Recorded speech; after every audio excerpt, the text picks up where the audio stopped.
Hello. So in this video, we're going to talk about Akwaeke Emezi's book, Content Warning Everything.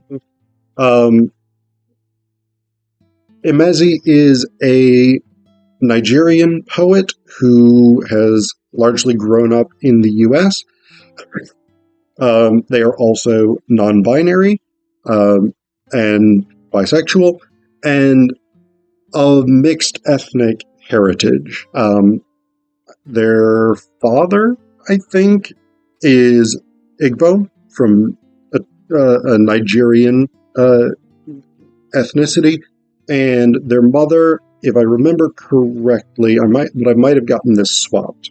Their mother is Sri Lankan, Tamil. So the reason that I mention that is because a lot of the poems in this collection, which is really, really brilliant, deal with these issues of sort of having a divided identity, coming from these cultures that have very strong traditions and not necessarily feeling connected to those traditions. And particularly, so I know more about the Igbo than I do about Tamil culture.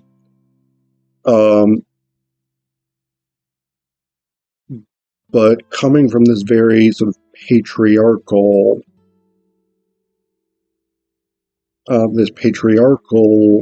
culture and heteronormative culture. And so a lot of poems in this are about the struggles of the poet persona with being non-binary, with being bisexual in a familial and cultural context in which that's not acceptable, not understood, whatever it is.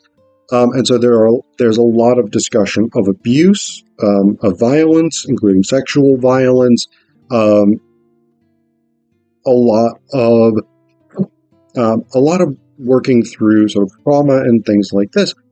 And interestingly enough, one of the things that I really like about this collection is a lot of Emezi's poetry draws on this sort of religious iconography to sort of work through these struggles that the poet persona is talking about. And personally, I really enjoy that. I like work that draws from sort of theology and turns it to make it new, to make it to make it a useful non-theological commentary. So the first poem I'm going to read you out of this collection is What If Magdalene Seduced Me? And Magdalene is a sort of recurring character in these poems. And it's not 100% clear to me whether Magdalene is sort of just the Mary Magdalene of the biblical stories, or whether this is also a person in the poet persona's life, or whether it's somehow a combination of the two. And I like that idea. I like the idea that it's a combination of the two, both a real person in the contemporary world and the Mary Magdalene of the Bible. So this is What If Magdalene Seduced Me? She hunts me with her chestnut eyes, and I see why Jesus loved her most. Vessel to 7 demons, left with interesting spaces, apostle to the apostles. After 5 days, I would follow her anywhere.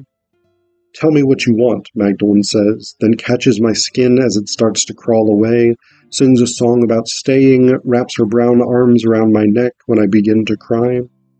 I stand no chance against her, apostle of apostles.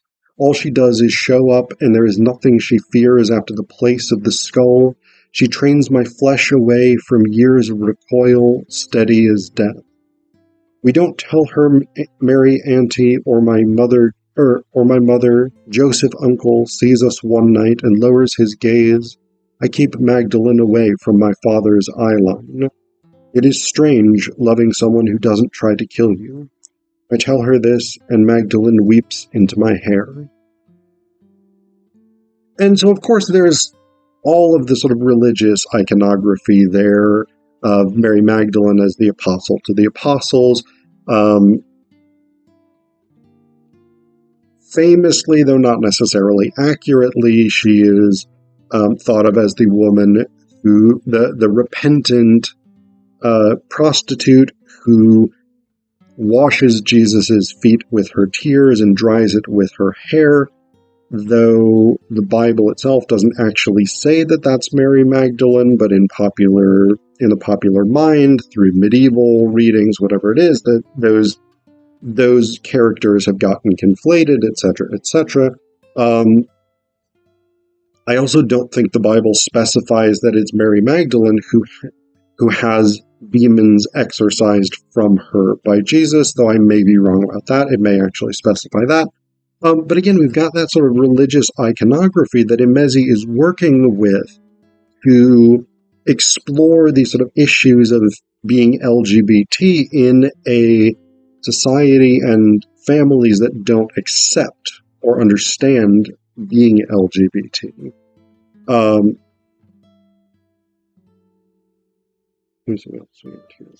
Another one that I want to read you that deals with these same sorts of issues with religion, but is less driven by sort of symbolic religious iconography and more about the experience of how religion functions in society, is this poem, Christening. So this is Christening. When they took my name to the church, the priests spat it back, an infected graft, smelled like a scale, they said, some slimy, two-timey pagan shit. But scale's cool with me, cool as a river, water sliding over. I'd like to be all scale to scale. I don't mind being named after a bank wriggling snake. Our chi isn't your skinless god. When you open your mouth, you don't know who reaches in. Bring the child to our altar, they said. Give her a name with more God in it. If you want me, you're going to get a stream of wet and blood feather, some scale in your bed at night. Are you ready to lie with a great length? Salvation has no other doors, they said. We can't be seen lying down with sin. Take the honey and thick water wine, but I know a desert when I see one. The rippling mirage, the sweet devil, they promise me crackling skin, say I'll scream for them, but my throat is a river full of the holiest water. And then another one I'm gonna read you, which again has to do with these sort of religious themes and questions of power, questions of violence, legitimacy, legitimation, etc., etc., is salvation. I believe in new skins, even nightmares can be maps, the space between existence and function, between performance and effect. If you are made of the skins of what you do, how do you choose your supple hides? With the sour guilt, the ecstatic evil? Make no mistake, taking feels like power, even if just in flashes, the sweet pulping, the using of a person as fuel, an engine. I may have done more terrible things, but the best gospels claim it's never too late to skin yourself and start all over, as nothing except the roaring field of a fresh life. And so again, there are these negative associations with sort of religious iconography here, as we saw in Christening, where theology is used sort of exclusively to separate those who don't fit a particular box. But then there's also this sort of liberatory element, which we see in salvation, this idea of the sort of freedom to remake oneself, to be liberated, to be in some sense saved, whether that's in a theological or spiritual sense or in some other sense, to remake oneself, maybe in a way that is liberating from a gender or sexuality standpoint, from an ethnic standpoint, from a cultural standpoint, whatever it is. These sort of possibilities of freedom and liberation tied up with theology and identity and struggle against trauma and violence and all of this stuff is sort of threaded throughout this poetry collection. It's really, really, really powerful. And I have, for the most part, spared you. I mean, they're worth really reading, but there are some that are so heavy in terms of sexual violence, physical violence, etc., etc. I've chosen to not read those ones because they are quite challenging. They're quite difficult, and they're really, really good, really, really beautifully written. But I'm not going to read them aloud for you because I think they're worth reading on their own, but it's tough. I'm going to read you one more, which I really like. This is called Achilles Had His Heel. Part of the reason I like this is because I work on adaptations of Greek drama and mythology. This is the poem, Achilles Had His Heel. She has that spot on her left hip where the bulb of her bone popped out of its home, and she slammed it back in with the side of her hand, so now the skin above it sings when I touch it.